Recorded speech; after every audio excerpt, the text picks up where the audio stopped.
नहमदुहु व नुसल्ली अला रसूलिहिल करीम अम्मा बाद अऊज़ु बिल्लाहि मिनश शैतानिर रजीम बिस्मिल्लाहिर रहमानिर रहीम अस्सलामु अलैकुम व रहमतुल्लाहि व बरकातुहू अल्लाहुम्मा इन्नी अस्अलुका इल्मन नाफ़िअन व रिज़्क़न तय्यिबन व अमलन मुतक़ब्बलन। ए अल्लाह, मैं तुझसे नफ़ा बख्श इल्म, पाकीज़ा रिज़्क़ और कबूल होने वाले अमल का सवाल करती हूँ। अल्लाह ताला तो हमारी दुआ को कबूल और मंजूर फरमा। दुरूद शरीफ पढ़ लीजिए।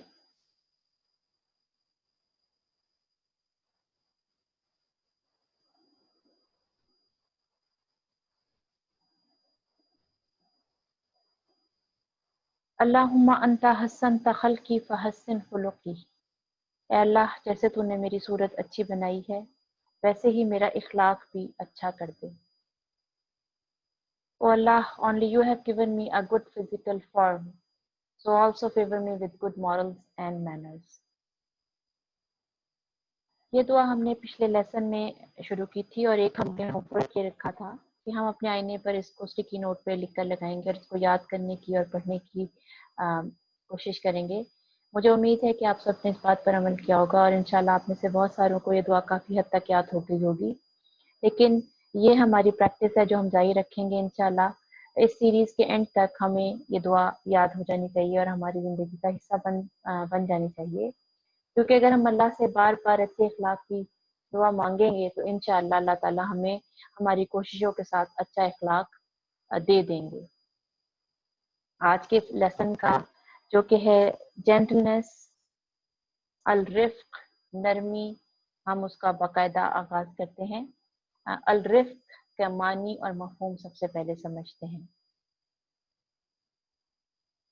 इसका माखज लफ्ज या रूट वर्ड्स जो इसके हैं वो है रा फा काफ, और इस रूट वर्ड से हमें अरबी ज़बान में बहुत सारे लफ्ज़ मिलते हैं, जिसमें से अगर आप गौर से देखिए तो जो ये 7 अल्फाज आपके सामने स्क्रीन पर आए हैं, इसमें से 3 अल्फाज का फॉन्ट कलर कोई और है, ग्रीन है, और 3 का ब्लू है। ये मैंने पर्पसफुली ऐसा किया है बिकॉज जो पहले 3 अल्फाज हैं वो कुरान में डायरेक्टली इस्तेमाल नहीं हुए, लेकिन जो आखिरी 4 अल्फाज हैं जो कि आप चार्ट में भी देख सकते हैं, टेबल आपके सामने डिस्प्ले हुआ हुआ है, इसमें बाकायदा इस लेक्चर के बाद इंशाल्लाह आप सूरा नंबर और आयत नंबर और वर्ड आईडी के साथ इनको ढूंढ कर इनका इस्तेमाल कुरान में भी देख सकते हैं। जो पहला लफ्ज़ हमारे सामने है वो है रफ़क़ा, किसी को नफ़ा पहुंचाना। और आप इन तमाम अल्फाज का आपस में ताल्लुक जो है उसको नोट करते जाइए।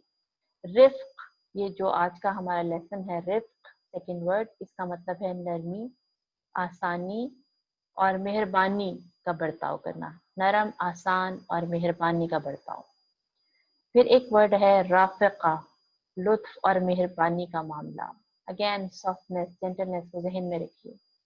रफ़ीक, रफ़ीकन का लफ्ज़ इस्तेमाल हुआ है कुरान पाक में चौथी सूरत की 69 वर्स में, आयत में, और इसका मतलब है साथी और दोस्त। एक आम रफ़ीक लफ्ज़ एक आम लफ्ज़ है जो कि हम अपनी उर्दू ज़बान में इस्तेमाल करते हैं। इसका ओरिजिन ऑफ कोर्स अरबिक ही है। तो साथी और दोस्त और रुफ़्क़ा की जमात भी तब तक नहीं बनती जब तक लोगों का आपस में नरमी का मामला नहीं होता। तो ये तमाम लफ्ज़ एक दूसरे के साथ इंटरलिंक्ड हैं।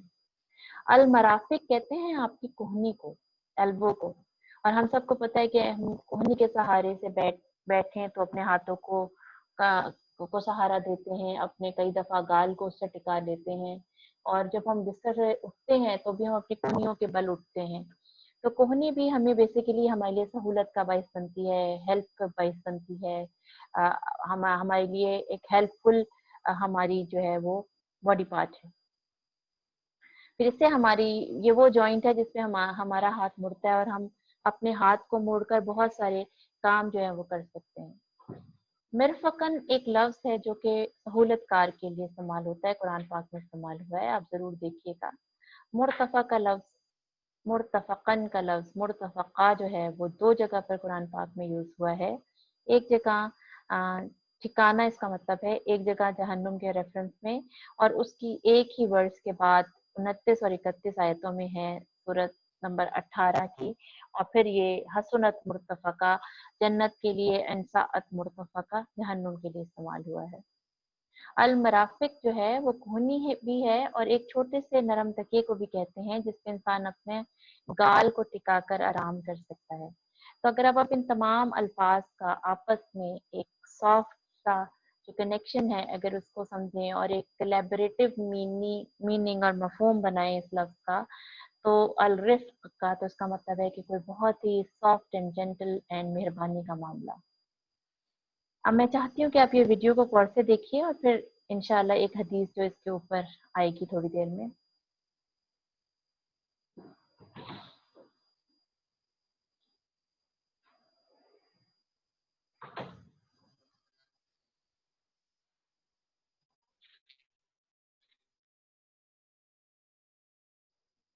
ये देखिए, ये एक चावलों की फसल लगी हुई है, राइस फील्ड का ये मंजर है, और हवाएं चल रही हैं, और उन हवाओं के की वजह से ये पौधे कभी एक तरफ झुकते हैं और कभी दूसरी तरफ झुकते हैं। तो हमारे नबी करीम सल्लल्लाहु अलैहि वसल्लम का इरशाद है, मोमिन की मिसाल एक ज़रई पौधे की तरह है जिसे हवाएं हिलाती जुलाती रहती हैं। तो ये ज़िंदगी जो है ना, ये नर्म और गर्म हवाओं का मजमुआ है। कभी हवाएं आपकी फेवर में चलती हैं और कभी आपके मुखालिफ सिमत से आती हैं। तो इंसान वही है जो इन पौधों की तरह सरवाइव करेगा, जो जिसके अंदर सॉफ्टनेस और नरमी होगी, और वो उन हवा के रुख पर अपने आप को मोड़ कर, झुक कर, एक तरफ ढलक कर, फिर दूसरी तरफ ढलक कर अपने आप को लचक दिखाकर उन सख्त हालात में से निकालेगा। और फिर उसके बाद जब हवाएं थम जाएंगी और हालात नॉर्मल हो जाएंगे तो फिर वो सीधा खड़ा होगा, और वो टूटेगा नहीं, वो बिखरेगा नहीं। क्योंकि याद रखें कि जो चीज़ सख्त होती है वो अकड़ जाती है, जो चीज़ सख्त होती है वो जोर लगे तो टूट जाती है। तो हमें अपने मामलात, अपने अखलाकियात और अपने जो लोगों के साथ खास तौर पे मामलात हैं वो नरमी पर इसलिए भी रखने हैं क्योंकि हमें नरमी का हुक्म दिया गया है। और हमारी मिसाल एक ऐसे पौधे के साथ हमारे नबी ने बना दी है जिसके अंदर सॉफ्टनेस है, जो हवा के झोंकों से कभी इधर झूल कर, कभी उधर झूल कर, कभी इधर लचक दिखाकर, कभी उधर लचक दिखाकर, और अल्टीमेटली हवाओं के बाद फिर सीधा खड़ा हो जाता है। यानी जिंदगी के बहाव में बह जाना ही असल में जिंदगी है। नरमी से लोगों के साथ गुजारा करना ही असल में जिंदगी है, अपने मामलात को सीधे रखना। यहाँ पर हम आपके जॉइंट्स की एग्जांपल भी ले सकते हैं। हम सब, अगर हम गॉड फोरबिड एक दिन सुबह सोकर उठे और हमारे तमाम जॉइंट स्टिफ हो जाएं और हम अपनी उंगली को भी ना हिला सकें, तो हम सब खुद वेल इमेजिन कर सकते हैं कि फिर हमारा क्या आगे स्टेटस होगा। हम तो कुछ भी नहीं करने के काबिल रहेंगे अगर हमारी जॉइंट्स के ऊपर से मोबिलिटी खत्म हो जाए। तो ये लचक जो हमारे जोड़ों में अल्लाह ताला ने दी है, ये भी हमें यही सबक देती है कि हर मामले में नरमी दिखाना ही असल में कामयाबी है। और सोचिए कि अगर आपकी बैकबोन की जगह अल्लाह ताला इस बेंडेबल बैकबोन की जगह, जो कि फ्लेक्सिबल है, जिसपे हम कितने ही अपने पोस्चर्स को चेंज करते हैं दिन में हजारों करोड़ों मरतबा बगैर ध्यान किए हम इसे इस्तेमाल करते हैं, तो अगर इसकी जगह एक रॉड रखी होती तो फिर आपका क्या हाल होता। तो सुम्मा अस्तगफिरुल्लाह, सुम्मा अस्तगफिरुल्लाह। तो ये है लचक की एग्जांपल आपकी अपनी बॉडी से। आपने अक्सर देखा होगा कि वो दरख्त जो झुकना नहीं जानते वो तेज आंधियों में टूट जाया करते हैं, और शाखें जिनमें लचक होती है, या ये छोटे पौधे जिनकी एग्जांपल अभी हमने थोड़ी देर पहले देखी है, ये इनमें कितनी लचक होती है। तेज से तेज तूफान में, आंधियों में ये उस वक्त तो झुक जाते हैं, लेकिन फिर जब आप आंधी थमती है तो ये दोबारा खड़े हो जाते हैं। तो किसी चीज की भी खलक में अगर सख्ती होगी, अगर नरमी नहीं होगी तो वो टूट जाएगी। चलें इसकी एग्जांपल लेते हैं। हम एक दूसरे से दूर बैठे हैं, आपके सामने कोई पेन, पेंसिल, कोई बॉल पॉइंट पड़ी होगी। अगर मैं आपसे ये फरमाइश करूं कि इसको फोर्स लगाइए और इसको मोड़ लीजिए, तो अगर आप उसके ऊपर जोर लगाएंगे तो आप मोड़ तो नहीं सकेंगे, तोड़ जरूर देंगे। तो इसलिए अगर बहुत ज्यादा सख्त कोई चीज हो जाए तो फिर हम उसको मोड़ नहीं सकते, वो टूट जाया करती है हालात की सख्तियों में। इसके बरक्स एक केबल, एक वायर, एक कनेक्टिंग वायर, एक चार्जिंग वायर, कोई भी जो आपकी डिवाइस के साथ लगी हो, आप देखें वो कैसे जगह बनाकर मेज के नीचे से, मेज के ऊपर से, सुराखों में से अपना रास्ता बनाकर आ जाती है। क्यों? क्योंकि उसके अंदर लचक होती है, उसके अंदर नरमी होती है।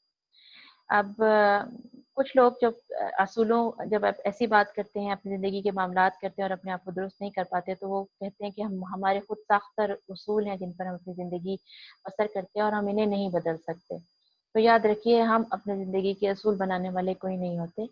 हमारे लिए एक मैनुअल लिख दिया गया है, बता दिया गया है, सीरत में दिखा दिया गया है, हदीस और कुरान से हमारे पास पहुँच गया है, बहुत प्रिजर्व्ड हालत में।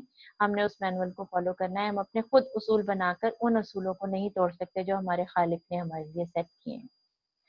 असूल परस्ती हमने कहाँ दिखानी है वो अभी हम एग्जाम्पल देखते हैं, लेकिन उससे पहले मैं कुछ एग्जाम्पल्स के थ्रू आपको ये बात समझाना चाहती हूँ कि, और अपने आप को आपसे ज्यादा समझाना चाहती हूँ कि ये देखिए कि नरम चीज, जिस चीज में नरमी और सॉफ्टनेस है, ये फूल में, हम क्या वो बनना चाहते हैं या एक सख्त जहरीला नुकीला कांटा जो जब किसी के हाथ पे लग जाए तो वो तकलीफ का बायस बने।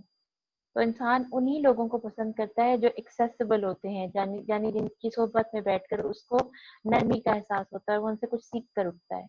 ना कि वो लोग जो बहुत सख्त मिजाज होते हैं, तुंदखू, बद इखलाक और बदखू होते हैं, उनसे ना तो हम कुछ सीखते हैं ना और उनके पास से लोग छट जाया करते हैं।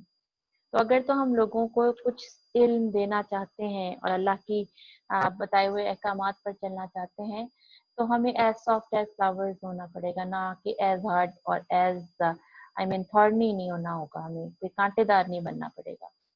ठीक है। अच्छा, अब हम ये देखते हैं, ये तो हो गई सख्ती वर्सेस नरमी। दो एग्जांपल्स हैं जो कि मैं आपके साथ शेयर करना चाहती हूँ। एक कंटेनर, पिक्चर, किसी सुराही, किसी जग, किसी बॉटल का बेसिक पर्पज ये है कि वो लिक्विड का कंटेनर होता है, और जब उसमें अपने से छोटी कोई चीज भरनी होती है, लाइक अ ग्लास और अ कप और अ पैमाना, तो वो लचक दिखाती है और वो झुकती है और फिर जो है वो किसी चीज को फिल इन करती है। तो एक मिसरा है, आपने शायद सुना होगा, सुराही सर निगूं होकर भरा करती है पैमाना। तो किसी चीज को भी जो है वो झुकना पड़ता है अगर उसने कोई और फ्रूटफुल काम करना हो। और इसी तरह फलदार दरख्त हमेशा झुका हुआ होता है। एक बहुत मशहूर अंग्रेजी कहावत है कि a tree full of fruits always bends. तो अगर आप एक ऐसा फलदार दरख्त हैं जो और चाहते हैं कि आपसे लोगों को फायदा हो, जो कि आपकी जिंदगी का सोल पर्पज है आपकी तख्लीक का, कि लोगों के साथ आपका बेहतरीन मामला हो, और अल्लाह की इबादत तो है ही है और लोगों के साथ बेहतरीन मामला भी है, तो वो फिर अगर आप उनको एक्सेसिबल ही नहीं होंगे, अगर आप उनके लिए सॉफ्ट ही नहीं होंगे, तो वो कभी आपकी को अप्रोच ही नहीं करेंगे और वो आपसे दूर भागेंगे। जैसे कि अल्लाह ताला ने, हमने पिछले सेशन में देखा, अल्लाह ताला ने नबी करीम सल्लल्लाहु अलैहि वसल्लम को बताया कि तुम हमारी खास रहमत से रहमदिल हो, और अगर तो कहीं तुम बद इखलाक और बदखू होते, तुंदखू होते, बुरा बोलने वाले होते, नहीं अच्छा इखलाक शो करने वाले होते, तो ये तुम्हारे पास से, तुम्हारे इर्द गिर्द से छट जाते। तो हमने वो एक्सेसिबल ट्री बनना है, फुल ऑफ फ्रूट्स, जो अपनी शाखों को झुका देता है और अपने फलों को लोगों के करीब कर देता है। तो उसकी लचक, उसकी शाखों की नरम लचक उसको एक्सेसिबल बना देती है। इंसान जो है ना, वो कंघी के दानों की तरह नहीं है कि सब बराबर हो, बल्कि उंगलियों की तरह है। कोई छोटा होता है, कोई बड़ा होता है, तो किसी की कोई स्ट्रेंथ होती है, किसी की कोई स्ट्रेंथ होती है। जब भी आप अपनी जिंदगी में, कई दफा आपको ऐसा होगा कि आपको चैलेंज फील होगा, आप, आपको ऐसा लगेगा कि अगले ने आपकी बात ना मानकर या आपके साथ ये मामला कर कर, कोई भी मामला करके आपको चैलेंज किया है, तो फिर आप हर्ट होंगे। जब आप हर्ट होंगे तो आप, दो काम होंगे। अगर तो मामला किसी छोटे के साथ है तो आपको गुस्सा आएगा, और अगर मामला जो है वो अपने से किसी बड़े के साथ है, जो कि शायद एज में बड़ा हो, मर्तबे में बड़ा हो, रुतबे में बड़ा हो, पोजीशन में बड़ा हो, तो फिर आपको गम होगा। अब आपने देखना ये है, अल्लामा इकबाल की जो शायरी है वो असल में दर हकीकत कुरान की तफसीर है। उसमें बहुत ज़्यादा हम उसकी इस्लाम की बेसिक जो मैसेजेस हैं वो हम वहाँ से उठा सकते हैं। और एक ये शेर बहुत मशहूर है, वो हल्का यारा तो बरेशम की तरह नर्म, रस्म हक व बातिल हो तो फौलाद है मोमिन। तो अगर तो ग्रुप ऑफ फ्रेंड्स है, सर्कल है, जहाँ पे आप जैसे लोग बैठे हैं, तो फिर क्या है, वहाँ पे लोगों के साथ अगर मामला है किसी इंसान का, तो फिर वो रेशम की तरह सॉफ्ट है, as soft as silk. All of us know this thing कि अगर प्योर सिल्क होती है तो वो मुट्ठी में समा जाती है कई गज। تو اسی طرح سے انسان کا معاملہ انسان کے ساتھ ہے، اگر لوگوں کے ساتھ معاملہ ہے تو وہ نرمی شو کرے گا، لیکن اگر کہیں حق اور باطل کی جنگ ہے، یہ میدان جنگ کی ہی بات ہی نہیں ہے بلکہ ہم آگے بھی دیکھیں گے اور کے ایگزامپل ہم یہاں پہ اٹھا سکتے ہیں، تو پھر ایز سالڈ ایز یعنی سختی کہاں دکھانی ہے یہ میں آپ کو بھی کلیریفائی کرتی ہوں۔ ضرور دکھائیں اپنی اصول پرستی، ضرور دکھائیں اپنی جو ہے وہ فولاد پناہ، لیکن کہاں پر یہ ابھی ہم اسپیسیفائی کرتے ہیں۔ اگر لوگوں کے ساتھ آپ کا معاملہ ہے تو لچک دکھائیے، نرمی دکھائیے، سافٹنس دکھائیے، جھک جائیے، راستہ دیجیے، آسانیاں بانٹیے، آسانیوں کی ترغیب دیجیے۔ کون سی دو چیزیں ایسی جو ہمیں یہ کرنے سے روکتی ہیں؟ ایک ہماری انا، ایگوئزم، اور دوسرا تکبر، جب ہم سپیریورٹی کمپلیکس میں چلے جاتے ہیں۔ تو ایک ایگوئسٹک بندہ اور ایک ایسا بندہ جو کسی سپیریورٹی کمپلیکس کا شکار ہے، یہ دونوں انسان جو ہیں یہ پھر اپنا اخلاق نرم نہیں کر سکتے۔ اب تکبر کب انسان کے اندر پیدا ہوتا ہے؟ جب یہ سمجھتا ہے کہ میں فلانے سے بہتر ہوں۔ کس چیز میں بہتری ہو سکتی ہے؟ میں بھی کئی دفعہ آپ کو اس بات کا زوم ہے کہ میں بڑا ہوں، میں کہہ رہا ہوں، میں تو ماں ہوں، میں کہہ رہی ہوں، میں تو باپ ہوں، میں کہہ رہا ہوں، تو پھر میں صحیح کہہ رہا ہوں۔ کئی دفعہ یہ ہوتا ہے کہ ہمیں اپنے مرتبے کا، علم کا، اپنی پوزیشن کا، اپنے مال و دولت کا تکبر نعوذ باللہ آ جاتا ہے، اور جہاں انا اور جہاں تکبر آ جاتا ہے تو پھر اخلاق کا وہاں کوئی کام نہیں رہتا اور رفق کا وہاں کوئی کام نہیں رہتا۔ تو اللہ نہ کرے کہ اگر یہ کہیں، کیونکہ ہم انسان ہیں، خطا کے پتلے ہیں، یہ معاملات ہمارے ساتھ ڈیلی لائف میں ہوتے ہیں، اگر یہ چیزیں کبھی ہمارے راستے میں آئیں تو آپ نے صرف ایک علاج ہے اس کا کہ آپ کہیں اللہ اکبر۔ تو سب سے بڑا کون ہے؟ اللہ کی ذات ہے، تو ہم کون ہوتے ہیں غرور اور تکبر اور انا پرستی کرنے والے؟ تو آپ کا علاج فوراً کے فوراً ہو جائے گا، اور بار بار اللہ کی جو ہے وہ رحمت مانگیے۔ سب سے امپورٹنٹ چیز اس کے علاج کے لیے ہے تقویٰ، اللہ کا ڈر، اللہ کا خوف۔ اگر وہ ہوگا تو پھر ہم اپنی اصلاح کر سکتے ہیں۔ اب ہم نے سختی دکھانی ہے، ہم نے دکھانی ہے سختی اور فرمنس اور فولاد کی طرح سالڈ ہو جانا ہے۔ جب معاملہ آپ کے عقیدے کا آ جائے تو وہاں لچک نہیں ہے۔ اسلام کی بیسک ٹیچنگز پہ لچک نہیں ہے، وہاں پر آپ یہ نہیں کر سکتے کیونکہ فائن آپ کو پتا ہے کہ نبی کریم صلی اللہ علیہ وسلم کو انہوں نے آفر دی کہ اچھا 1 سال ہم جو ہے وہ آپ کے طریقے سے عبادت کر لیتے ہیں خانہ کعبہ میں، اور 1 سال جو ہے وہ ہمارے طریقے سے ہمارے بتوں کے جو تہوار ہیں وہ چلے رہیں گے۔ لیکن وہاں حضور نے جو ہے وہ لچک نہیں دکھائی۔ قل یا ایھا الکافرون لا اعبد ما تعبدون ولا انتم عابدون ما اعبد ولا انا عابد ما عبدتم ولا انتم عابدون ما اعبد لکم دینکم ولی دین۔ تمہارے لیے تمہارا دین، میرے لیے میرا دین، کوئی لچک نہیں، ختم، اینڈ آف سٹوری۔ اور اگر معاملہ آپ کی ذات تک محدود ہے تو ہرگز خود کو ڈھیل نہ دیجیے۔ فار ایگزامپل میں آپ کو یہ کہہ رہی تھی کہ میں آپ کو بتاؤں گی ایگزامپل جہاں پہ آپ نے فولاد بن جانا ہے، تو ایک معاملہ تو میں نے آپ کے ساتھ عقیدے کا ڈسکس کر لیا، لیکن دوسرا معاملہ یہ ہے کہ فار ایگزامپل آپ نے اپنے لیے ٹارگیٹ سیٹ کیا کہ میں نے تہجد پڑھنی، ہرگز اپنے آپ کو ڈھیل نہ دیجیے۔ آپ نے اپنے ساتھ ڈیسائیڈ کیا میں نے 2 رکوع روزانہ پڑھنے ترجمے کے ساتھ، ہرگز خود کو لچک نہ دیجیے، بالکل ڈھیلا نہ چھوڑیے، خود پہ بہت فرم رہیے، اصول پرستی کیجیے، یہ اصول بنائیے۔ آپ نے صدقہ، زکوٰۃ، خیرات، نوافل، جو بھی فرض نماز، فرض کی ادائیگیاں، یہ جو چیزوں کو آپ نے اپنے اوپر لازم کیا، یہ آپ کا اپنی ذات کے ساتھ معاملہ ہے، اپنے آپ کو ڈسپلن کیجیے۔ اس میں یہ وہ وقت ہے جہاں پہ اپنی اپنی اصول پرستی دکھانی ہے۔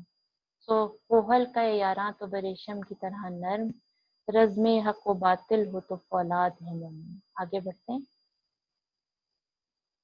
اب ہم دیکھتے ہیں قرآن کی روشنی میں کہ ہمارے اللہ تعالیٰ نے، پیارے رب نے ہمیں کیا حکم دیا ہے کہ ہم کس طرح سے لوگوں کے ساتھ معاملہ کریں، اور اس میں نرمی کو کہاں اللہ تعالیٰ نے فوکس کیا ہے۔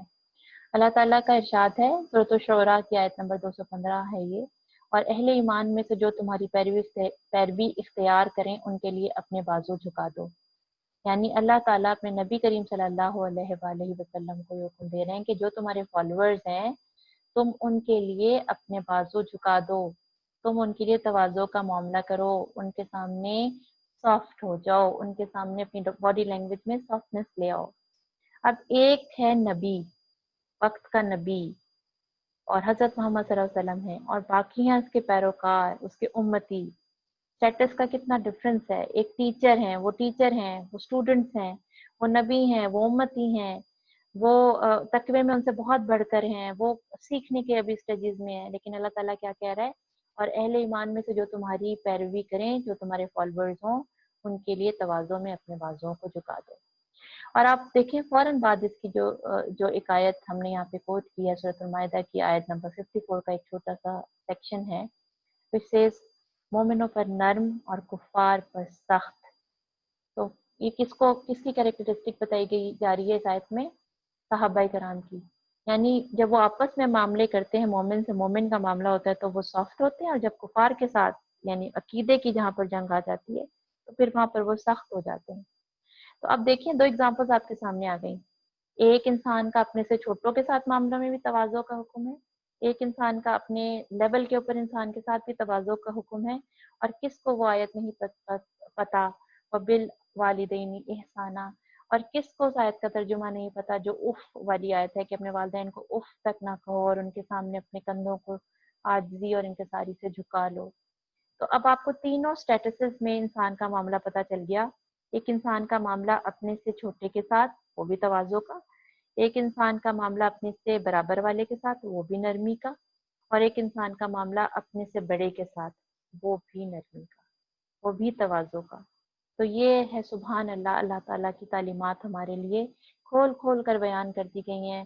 اور پھر بار بار اللہ تعالیٰ کہتے ہیں کہ اور وہ کون لوگ ہیں جو پھر قرآن پہ غور و فکر کریں گے، اور کون ہے وہ عقل والے. تو ہم وہ عقل والے انشاءاللہ، اللہ تعالیٰ ہمیں وہ بنا دے. آمین یا رب العالمین. جو پہلی حدیث ہے اس موضوع کے سلسلے میں وہ حضرت عائشہ سے مروی ہے. حضرت عائشہ رضی اللہ عنہا سے روایت ہے کہ نبی کریم صلی اللہ علیہ وسلم نے فرمایا، جب اللہ تعالیٰ کسی خاندان کے ساتھ بھلائی کا ارادہ کرتے ہیں تو ان میں نرمی ڈال دیتے ہیں. یعنی اب اللہ تعالیٰ کسی خاندان کے ساتھ اچھائی کا معاملہ کرنا چاہ رہے ہیں تو وہ ان کو کیا گفٹ کر رہے ہیں؟ سافٹنس، الرفق، جینٹلنس. ٹھیک ہے. اور اسی کے فوراً بعد ایک اور حدیث آپ کے لیے کوٹ کی گئی ہے جس کا ترجمہ کچھ اس طرح سے ہے. سیدنا ابو درداء رضی اللہ عنہ سے روایت ہے کہ نبی کریم صلی اللہ علیہ وآلہ وسلم نے فرمایا، جسے نرمی میں سے حصہ دیا گیا تو بے شک اسے خیر میں سے حصہ ملا، اور جو نرمی کے حصے سے محروم کر دیا گیا تو بے شک وہ خیر سے محروم رہا. یعنی دیکھیں اگر ان دونوں حدیثوں کو آپس میں ریلیٹ کریں تو اوپر والی حدیث میں اللہ تعالیٰ کہہ رہے ہیں کہ جب میں کسی خاندان کے ساتھ بھلائی کا معاملہ کرتا ہوں تو اسے نرمی دے دیتا ہوں. اور نیچے والی حدیث میں نبی کریم صلی اللہ علیہ وسلم فرما رہے ہیں کہ اللہ تعالیٰ جس کو بھی نرمی میں سے حصہ دے دیا گیا، جس شخص کو، جس انڈیویجول کو، تو اس کے ساتھ بھلائی کا معاملہ ہو گیا. اور جسے نرمی نہیں دی گئی تو وہ بھلائی سے محروم رہا. یعنی بھلائی کا کرائٹیریا کیا ہے؟ کسی فیملی میں یا کسی انڈیویجول میں نرمی کا موجود ہونا. تو کتنی یہ خود کی یہ وضاحت کرنے والی احادیث ہیں. اب اس سے اگلی والی حدیث جو ہے جو آپ کے سامنے اس وقت آئی ہے اسکرین پر، یہ پھر اگین حضرت عائشہ سے مروی ہے. سیدنا عائشہ رضی اللہ عنہا نبی کریم صلی اللہ علیہ وسلم کی زوجہ سے روایت ہے کہ رسول اللہ صلی اللہ علیہ وآلہ وسلم نے فرمایا، اے عائشہ، بے شک اللہ تعالیٰ نرمی کرنے والا ہے، نرمی کو پسند فرماتا ہے، اور نرمی پر وہ جو کچھ عطا فرماتا ہے وہ سختی پر نہیں دیتا، اور نہ اس کے علاوہ کسی چیز پر عطا فرماتا ہے. یعنی اب نبی کریم صلی اللہ علیہ وسلم کی ایک ڈائریکٹ نصیحت اپنی پیاری بیوی حضرت عائشہ رضی اللہ عنہا کے لیے آ رہی ہے. اور اس کے 3 امپورٹنٹ پوائنٹس ان کو نوٹ کیجیے. اللہ تعالیٰ نرمی کرنے والا ہے، اللہ تعالیٰ نرمی کو پسند فرمانے والا ہے، اور اللہ تعالیٰ اگر کوئی شخص نرمی سے معاملہ کرتا ہے تو اس پہ جو رزلٹ دیتا ہے وہ سختی کرنے پر نہیں دیتا، نہ اس کے علاوہ کسی اور اسٹریٹجی پہ دیتا ہے. تو خود اللہ تعالیٰ نرم ہے، نرم مزاج لوگوں کو پسند کرتے ہیں، نرمی کو پسند کرتے ہیں. اور جو لوگ نرمی کو ایز اے اسٹریٹجی یوز کرتے ہیں ان کو وہ رزلٹ دیتے ہیں جو وہ کسی اور چیز پر، سختی پر نہیں دیتے، کسی اور اسٹریٹجی پہ نہیں دیتے. سیدنا جریر رضی اللہ تعالی عنہ سے روایت ہے کہ نبی کریم صلی اللہ علیہ وسلم نے فرمایا، جو کوئی نرمی سے محروم کیا گیا وہ خیر سے محروم کیا گیا. اسے ہم نے حدیث میں دیکھا تھا، جو کوئی کسی نرمی میں سے حصہ دے دیا گیا اسے خیر میں سے حصہ دے دیا گیا. اب یہ وہی بات ہے، اس کو ایک دوسرے طریقے سے ایک اور پیرائے میں نبی کریم صلی اللہ علیہ وسلم نے فرمایا، جو کوئی نرمی سے محروم کیا گیا تو در حقیقت وہ खैर से महरूम किया गया। हमने एक सिलसिला ये शुरू भी किया है इन लेक्चर्स में कि हम हुस्नुल खुलुक की मुख्तलिफ चैप्टर्स को पढ़ने के साथ साथ मुख्तलिफ सहाबा कराम के बारे में भी और सहाबियात के बारे में भी बेसिक मालूमात में इजाफा करने की कोशिश करेंगे। तो जो आज की सहाबियाँ हैं जिनको हम डिस्कस कर रहे हैं वो हमारी माँ हैं हज़रत आयशा रज़ियल्लाहु ताला अन्हा, जिनका ताल्लुक कुरैश के कबीले से था, कुरैश के ख़ानदान से था और कबीला उनका तैमिया था और मक्का की रहने वाली थी। इसलिए कई दफ़ा आपको तारीख़ की किताबों में रेफरेंस में उनका नाम इतना लंबा ही मिलेगा, हज़रत आयशा कुरैशिया तैमिया मक्किया। जब आपकी वलादत हुई तो आपके दादा, वालिद और वालिदा ऑलरेडी मुसलमान थे। मुस्लिम घराने में आपने माशाल्लाह आँख खोली। आप उम्र में हज़रत फ़ातिमा रज़ियल्लाहु अन्हा यानी हज़रत मोहम्मद सल्लल्लाहु अलैहि वसल्लम की जो छोटी बेटी थी, जो कि हमारी सरदार होंगी जन्नत में इंशाअल्लाह, उनसे 8 बरस छोटी थी। कमसिनी में ही हज़ूर सल्लल्लाहु अलैहि वसल्लम के निकाह में आ गईं, शवाल में ही आपका जो है वो निकाह हुआ और इसी महीने में आपकी बाद रुखसती हुई, इसलिए आपको ये महीना बहुत पसंद था। What a soft and gentle thing to feel about. Marital relationship से इतनी अपनी वो हैप्पी थी नबी के वसल्लम के ज़ौज में आकर कि उनको वो महीना ही पसंद हो गया जिसमें उनका निकाह और रुखसती हुई। और ये हमारे बहुत सारे हम लोगों के साथ ये मामला होता है, हम अपनी एनिवर्सरीज और ये वो उसको मैं नहीं प्रमोट करी, बट मैं कह रही हूँ कि it's like such a soft thing in her life, उनकी लाइफ से हमें पता चलती है। हज़रत अमर बिन अल-आस रज़ियल्लाहु अन्हु ने एक दफ़ा हज़रत मोहम्मद सल्लल्लाहु अलैहि वसल्लम से सवाल किया कि या रसूलल्लाह, आपको लोगों में सबसे ज़्यादा कौन पसंद है? और आपने अब्रप्टली बिला झिझक जवाब दिया आयशा। और फिर उन्होंने फ़ौरन दूसरा सवाल किया और मर्दों में? तो आपने जवाब दिया उसका बाप। अब आप ये देखें कि इस वक़्त वो अबू बकर भी कह सकते थे। वो उनके दोस्त थे, उनके साथी थे बचपन के और फिर कितना हज़रत अबू बकर की खिदमत हैं हज़ूर सल्लल्लाहु अलैहि वसल्लम के लिए और इस्लाम के लिए हम सबको पता है, पहले खलीफा हमारे। लेकिन जब यहाँ पर बात हो रही है तो सॉफ्टनेस का क्या एलिमेंट हमें लाइफ ऑफ प्रॉफेट सल्लल्लाहु अलैहि वसल्लम से मिलता है कि हज़रत आयशा से जिनसे आपको बहुत ज़्यादा जो है वो मोहब्बत थी, आपने उस वक़्त ये पसंद किया कि मैं उनके रिश्ते से हज़रत अबू बकर का नाम लूँ। तो आपने फरमाया आयशा और मर्दों में उसका बाप। ठीक है? तो कितना सॉफ्ट सा एक ये डेलिकेट सा पॉइंट है। अच्छा, अब हम देखते हैं हज़रत आयशा की ज़िंदगी के कुछ वाक़यात जो नबी करीम सल्लल्लाहु अलैहि वसल्लम की के साथ वाबस्ता हैं और जहाँ पर आपको मिलती है examples of नेस्टी in in the household, घरों में। जैसे हज़रत आयशा का शादी से पहले और शादी के बाद वाला मामला नरमी का था, दोनों जगहों पर, दोनों घरों में बहुत नरमी का सलूक था उनके साथ। हज़रत मोहम्मद सल्लल्लाहु अलैहि वसल्लम का हज़रत आयशा से नरमी का सलूक सबसे पहली एग्जाम्पल है। एक दफ़ा बहुत छोटी उम्र में आप अपने दोस्तों के साथ, गुड़ियों से खेल रही थी, सहेलियों के साथ, नबी करीम सल्लल्लाहु अलैहि वसल्लम आ गए, सब लोग इधर-उधर भाग गए, छुप गए। तो आप सल्लल्लाहु अलैहि वसल्लम ने उन सबको जो है वो हौसला अफ़ज़ाई की कि खेल को जारी रखो। उनकी उम्र का लिहाज़ किया, आपने बिल्कुल हरगिज़ मना नहीं किया और उनकी उम्र की रियायत देते हुए आपने उनको खेलने का हुक्म दिया, खेलने की इजाज़त दी, खेलने को प्रमोट किया। आपके निकाह में आने के बाद एक दफ़ा मक्का में हबशियों का तमाशा हुआ तो नबी करीम सल्लल्लाहु अलैहि वसल्लम के हुजरे में आप हज़रत आयशा के हुजरे में मौजूद थे। आपने पर्दा हटाया, हज़रत आयशा ने आपके कंधे पर अपनी थोड़ी को टिका लिया और उसके बाद जो है वो हज़रत आयशा जो हैं जितनी देर उन्होंने चाहा उन्होंने वो तमाशे को एन्जॉय किया। नबी करीम सल्लल्लाहु अलैहि वसल्लम जो है वो खड़े रहे जब तक कि हज़रत आयशा खुद ही थक कर ना हट गईं। तो ये देखिए कितनी सॉफ्टनेस है इस रिलेशनशिप में। फिर तमाम सहाबा इकराम को हज़रत सल्लल्लाहु अलैहि वसल्लम की ख़ास उल्फत का पता था हज़रत आयशा के साथ, तो इसलिए आपको कसरत से तहाइफ़ भेजा करते थे जब हज़रत आयशा की बारी होती थी। एक दफ़ा हज़रत अबू बकर हज़रत मोहम्मद सल्लल्लाहु अलैहि वसल्लम की खिदमत में हाज़िर हुए तो हज़रत आयशा किसी बात में हज़रत सल्लल्लाहु अलैहि वसल्लम के साथ किसी थोड़ी-सी ऊँची आवाज़ में बात कर रही थीं, तो हज़रत अबू बकर उनकी तरफ लपके के उनको लगाएँ ताकि उनकी सरज़निश हो। तो हज़रत मोहम्मद सल्लल्लाहु अलैहि वसल्लम हज़रत आयशा और हज़रत अबू बकर के दरमियान में ढाल बनकर आ गए और हज़रत अबू बकर के जाने के बाद उनको सॉर्ट ऑफ छेड़ते रहे इस बात पे कि देखा मैंने तुम्हें आज अबू बकर से बचा दिया। तो ये कितने सॉफ्ट एंड डेलिकेट पॉइंट्स हैं और हमें पता है कि हज़रत मोहम्मद सल्लल्लाहु अलैहि वसल्लम अपनी जो अज़वाज थी उनके मुँह में लुक़मे डाल दिया करते थे। तो ये बहुत ही डेलिकेट पॉइंट्स हैं और असल में हमारे माशरे में हम इन चीज़ों को इमेजिन भी इस तरह से नहीं कर सकते कि अब्रप्टली इस तरह बैठ के महफ़िल में कोई हस्बैंड वो ये कह दे कि मुझे अपनी बीवी से सबसे ज़्यादा लोगों में मुझे अपनी बीवी पसंद है। तो ये हमारे माशरे का कसूर है, इस्लाम का कसूर नहीं है।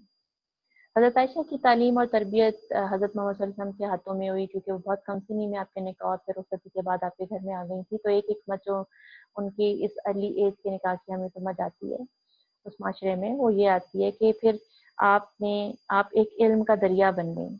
और हज़रत उर्वा बिन ज़ुबैर रज़ियल्लाहु अन्हु जो हज़रत आयशा के भांजे भी थे, वो उनके इल्म के बारे में कहते हैं कि मैंने एक अरसा उनकी सोहबत में गुजारा और किसी आयत, सुन्नत, फैसले, तिब, झगड़े में आप रज़ियल्लाहु अन्हा से बड़ा आलिम नहीं देखा।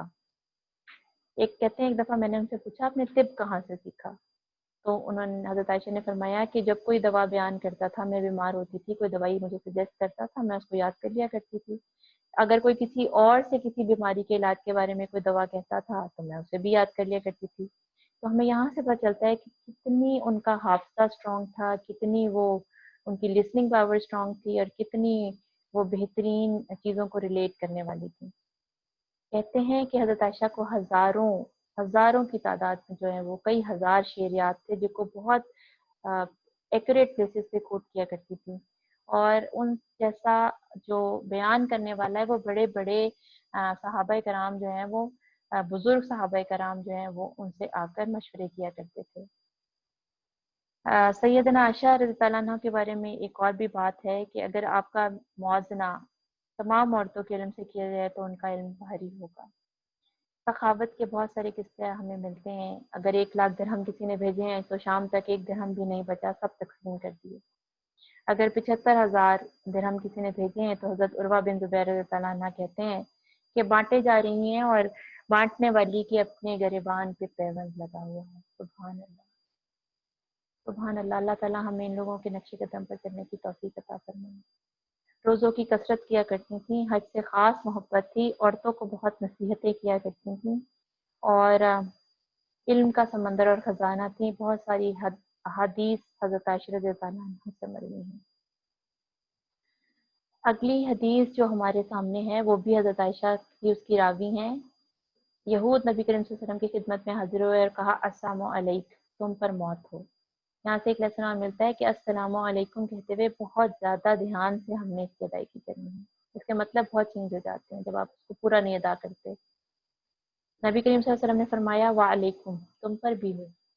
लेकिन सैयदा आयशा रज़ियल्लाहु अन्हा ने कहा अस्सलामु अलैकुम व लअनकुमुल्लाह व गज़ब अलैकुम, तुम पर मौत हो और अल्लाह की लानत हो और अल्लाह का गज़ब हो। तो रसूलुल्लाह सल्लल्लाहु अलैहि वसल्लम ने फरमाया ठहरो ए आयशा, नरमी इख्तियार करो और सख्ती और बदकलामी से बचो। उन्होंने जवाब दिया कि आपने नहीं सुना जो इन्होंने कहा? नबी करीम सल्लल्लाहु अलैहि वसल्लम ने फरमाया क्या तुमने नहीं सुना जो मैंने कहा? मैंने उनकी बात उन्हीं पर लौटा दी और मेरी बात उनके बारे में कबूल की गई और उनकी मेरे बारे में कबूल नहीं की गई। यानी अब आप ये देखिए कि एक जो वाइफ है उसको ये नबी जो है वो नसीहत कर रहे हैं हज़रत मोहम्मद सल्लल्लाहु अलैहि वसल्लम कि तुमने इनकी बदकलामी के जवाब में भी नरमी इख्तियार करनी है, सख्ती नहीं करनी, बदकलामी नहीं करनी, बुरी बात नहीं बोलनी। तुम बस इतना मैंने जवाब दे दिया, दैट वाज़ सफिशिएंट इनफ। हालांकि हज़रत आयशा ने हज़रत मोहम्मद सल्लल्लाहु अलैहि वसल्लम की मोहब्बत में ये इनको जवाब दिया था, लेकिन हजूर ने उस वक्त फौरन उनको टोक दिया। देखें दुश्मनों के साथ ऐसा मामला, जो बद्दुआएं दे रहे हैं उनके साथ ऐसा मामला, ये है हमारी नबी की तालीमात रिफ्क के बारे में। तो आई होप कि यहाँ तक का जो बात और मामला है वो आपको समझ आ गया। अपने हमने लहजे को चेक करना है, हमने अपनी बोलचाल को चेक करना है, अपने अपने अखलाक को चेक करना है, अपनी गुफ्तगू में, अपनी चाल में, अपने मामलात में हमने नरमी लेकर आनी है। और यही हमारे नबी का हुक्म है, यही हमारे अल्लाह ताला की हमारे से डिमांड है। अब हम आगे चलते हैं। ये सूरत शुरा की आयत नंबर 25 से 27 तक है। मैं चाहती हूँ आप इसकी जो है वीडियो को गौर से देखिए, क्योंकि जब मैं ये लेक्चर प्रिपेयर करी थी तो मैं बहुत हैवी हार्ट के साथ, क्योंकि बहुत सारे ऐसे मेरे मामलात हैं ज़िंदगी के जो मैंने फिगर आउट किए कि जिसमें मैं नरमी नहीं करती, अभी तक भी नहीं करती कुछ मामलात में। तो तौबा का दरवाज़ा तो आपको पता है आखिरी सांस तक खुला है, तो हमारे पास अभी टाइम है, हम कोशिश कर सकते हैं। पहले हम इस आयत को सुनते हैं, अल्लाह ताला से तौबा इस्तग़फ़ार करते हैं और एक नए सुबह की तरफ अपना कदम बढ़ाते हैं।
सदाकल्लाहुल अज़ीम, सदाकल्लाहुल अज़ीम। अब हम आते हैं अपने लेक्चर के बिल्कुल एंड की तरफ। हमारी सेल्फ एनालिसिस की स्लाइड, तू अगर मेरा नहीं बनता न बन, अपना तो बन। हमने ये काम करने हैं। 3 ऐसे मामलात लिखने हैं आपकी ज़िंदगी के आपने जिनमें आप नरमी लाना चाहते हैं। 3 ऐसी जगहें जहाँ पे आप चाहते हैं कि आप ज़्यादा नरमी का बर्ताव करें। 1 हफ्ता आपने अपने आप को समझा कर मश्क करनी है इन चीज़ों की।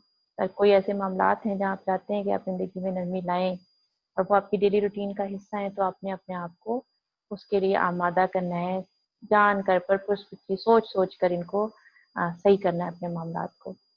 और 1 हफ्ते के बाद आपने ये ज़रूर लिखना है कि ये कोशिश करके आपको कैसा महसूस हुआ। और I am sure and I am 100% sure कि मुझे और आपको बहुत अच्छा लगेगा अगर हम अपने मिजाज में नरमी लेकर आएँ, क्योंकि अल्लाह नरमी खुद भी करते हैं, नरमी को पसंद फरमाते हैं और अल्लाह ताला चाहते हैं कि हम नरमी करें। तो अगर हम अल्लाह ताला को खुश करना चाहते हैं तो ये कैरेक्टरिस्टिक ट्रेट हमें इंशाल्लाह अपनी ज़िंदगी में शामिल करनी है। ये है जी आज का लेसन और लेक्चर।